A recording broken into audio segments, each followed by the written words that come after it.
परमेश्वर के दैनिक वचन। केवल परमेश्वर, जिसके पास सृष्टिकर्ता की पहचान है, ही अद्वितीय अधिकार रखता है।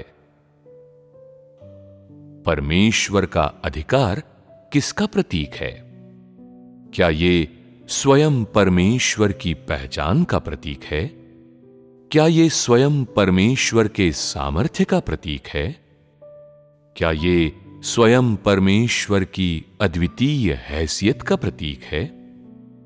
सभी चीजों के बीच तुमने परमेश्वर का अधिकार किसमें देखा है? तुमने इसे कैसे देखा? मनुष्य द्वारा अनुभव की जाने वाली 4 ऋतुओं के संदर्भ में क्या कोई बसंत, ग्रीष्म, शरद और शीत ऋतु के बीच अंतः परिवर्तन की व्यवस्था बदल सकता है? बसंत ऋतु में पेड़ों पर कलियां उगती और खिलती हैं। गर्मियों में वे पत्तियों से ढक जाते हैं। शरद ऋतु में उन पर फल लगते हैं और सर्दियों में पत्ते गिर जाते हैं। क्या कोई इस व्यवस्था को बदल सकता है?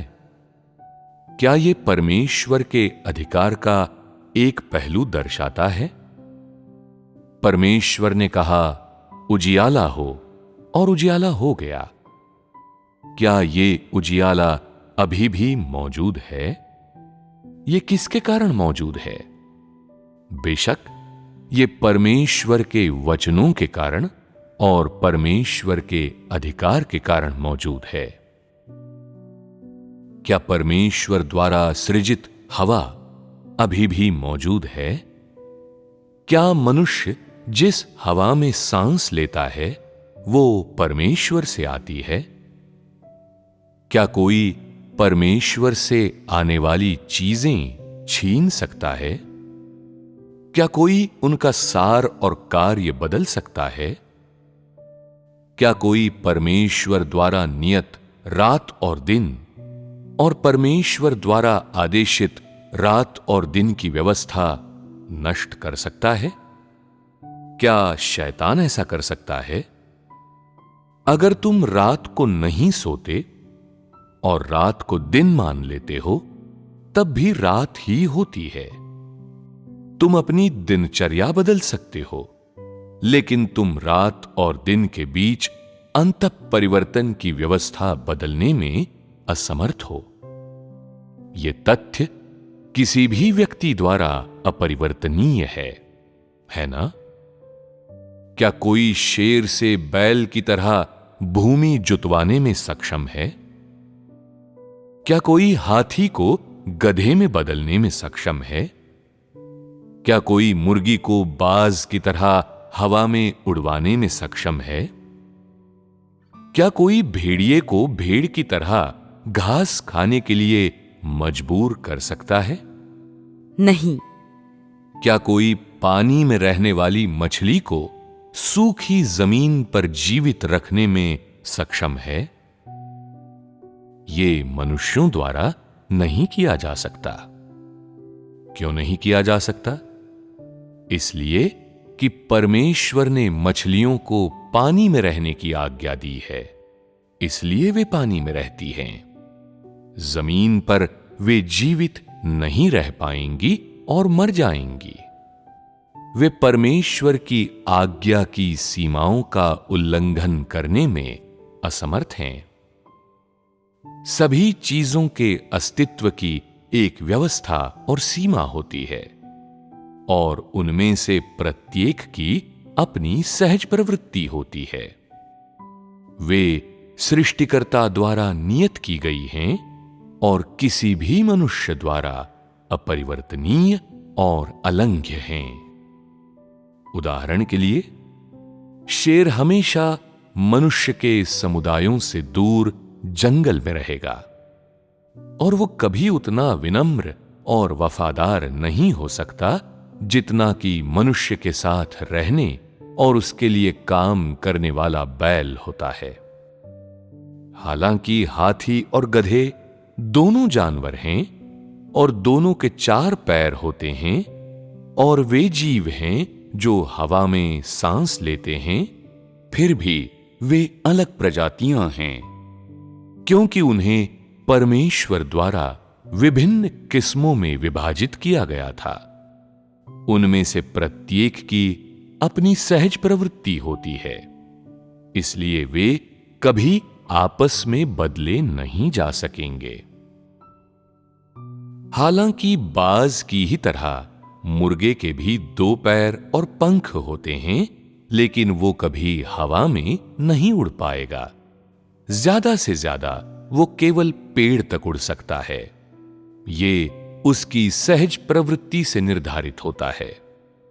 कहने की जरूरत नहीं कि ये सब परमेश्वर के अधिकार की आज्ञाओं के कारण है। मानव जाति के विकास में आज उसके विज्ञान को फलता फूलता कहा जा सकता है और मनुष्य की वैज्ञानिक खोज की उपलब्धियां प्रभावशाली कही जा सकती हैं। कहना होगा कि मनुष्य की क्षमता लगातार बढ़ती जा रही है, लेकिन एक वैज्ञानिक खोज ऐसी है जिसे करने में मनुष्य असमर्थ रहा है। मनुष्य ने हवाई जहाज, विमान वाहक और परमाणु बम बना लिए हैं। वो अंतरिक्ष में पहुंच गया है, चंद्रमा पर चला है, उसने इंटरनेट का आविष्कार किया और एक हाईटेक जीवन शैली जीने लगा है। फिर भी वो एक जीवित, सांस लेने वाली चीज बनाने में असमर्थ है। हर जीवित प्राणी की सहज प्रवृत्ति और वे व्यवस्थाएं जिनके द्वारा वे जीते हैं, और हर किस्म के जीवित प्राणियों के जीवन और मृत्यु का चक्र, ये सब मनुष्य के विज्ञान के सामर्थ्य से परे हैं और उसके द्वारा नियंत्रित नहीं किए जा सकते। इस जगह कहना होगा कि मनुष्य के विज्ञान ने चाहे जितनी भी महान ऊंचाइयां प्राप्त कर ली हों, उनकी तुलना सृष्टिकर्ता के किसी भी विचार के साथ नहीं की जा सकती, और वो सृष्टिकर्ता के सृजन की चमत्कारिकता और उसके अधिकार की शक्ति को समझने में असमर्थ है। पृथ्वी पर इतने सारे महासागर हैं, लेकिन उन्होंने कभी अपनी सीमाओं का उल्लंघन नहीं किया और अपनी इच्छा से भूमि पर नहीं आए। और ऐसा इसलिए है क्योंकि परमेश्वर ने उनमें से प्रत्येक के लिए सीमाएं निर्धारित की हैं। वे वहीं ठहर गए जहां ठहरने की उसने उन्हें आज्ञा दी, और परमेश्वर की अनुमति के बिना वे आजादी से यहां वहां नहीं जा सकते। परमेश्वर की अनुमति के बिना वे एक दूसरे का अतिक्रमण नहीं कर सकते, और केवल तभी हिल सकते हैं जब परमेश्वर हिलने को कहता है। और वे कहां जाएंगे और ठहरेंगे, ये परमेश्वर के अधिकार द्वारा निर्धारित किया जाता है। साफ कहें तो परमेश्वर के अधिकार का अर्थ है कि ये परमेश्वर पर निर्भर है। परमेश्वर को यह तय करने का अधिकार है कि कोई चीज कैसे करनी है, और उसे उस तरह किया जाता है जिस तरह से वो चाहता है। सब चीजों की व्यवस्था परमेश्वर पर निर्भर है, मनुष्य पर नहीं। न ही उसे मनुष्य द्वारा बदला जा सकता है।